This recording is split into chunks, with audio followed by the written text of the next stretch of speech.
बूढ़े पिता ने अपने काबिल बेटे के कंधे पर हाथ रखकर पूछा, दुनिया का सबसे शक्तिशाली इंसान कौन है?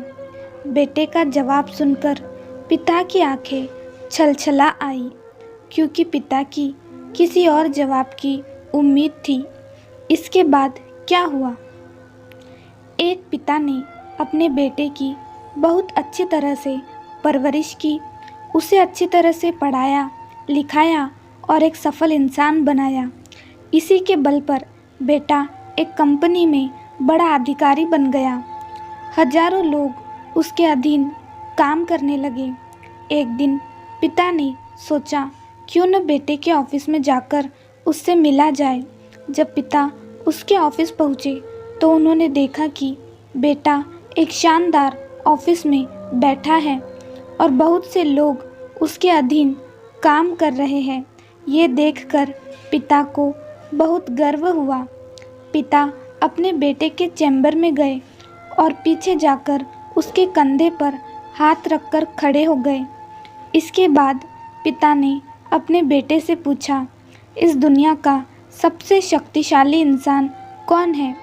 बेटे ने पिता को बड़े प्यार से हंसते हुए कहा, मेरे अलावा कौन हो सकता है पिताजी? पिता को इस जवाब की आशा नहीं थी।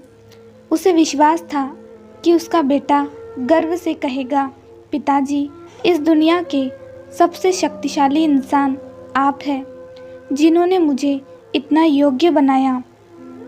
बेटे का जवाब सुनकर पिता की आंखें भर आई। वो चैम्बर के गेट को खोलकर बाहर निकलने लगे। उन्होंने एक बार पीछे मुड़कर पुनः बेटे से पूछा, एक बार फिर बताओ, इस दुनिया का सबसे शक्तिशाली इंसान कौन है? पुत्र ने इस बार कहा, पिताजी, आप हैं इस दुनिया के सबसे शक्तिशाली इंसान। पिता ये सुनकर आश्चर्यचकित हो गए। उन्होंने कहा, अभी तो तुम अपने आप को इस दुनिया का सबसे शक्तिशाली इंसान बता रहे थे, अब तुम मुझे बता रहे हो?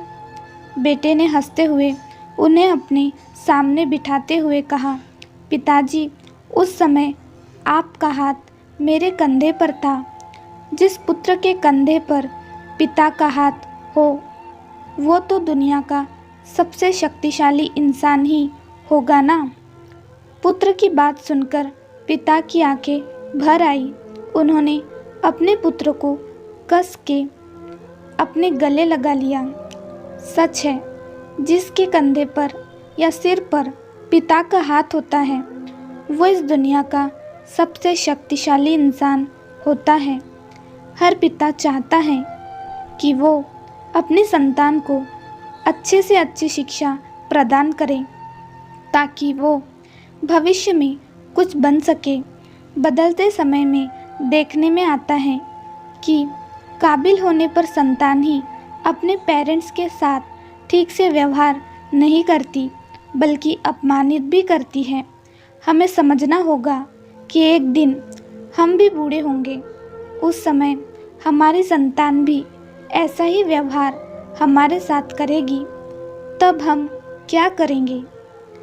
कहानी कैसे लगी हमें ज़रूर बताएं दोस्तों। चैनल पर नए हैं तो लाइक, शेयर और सब्सक्राइब ज़रूर करें। कहानी सुनने के लिए धन्यवाद।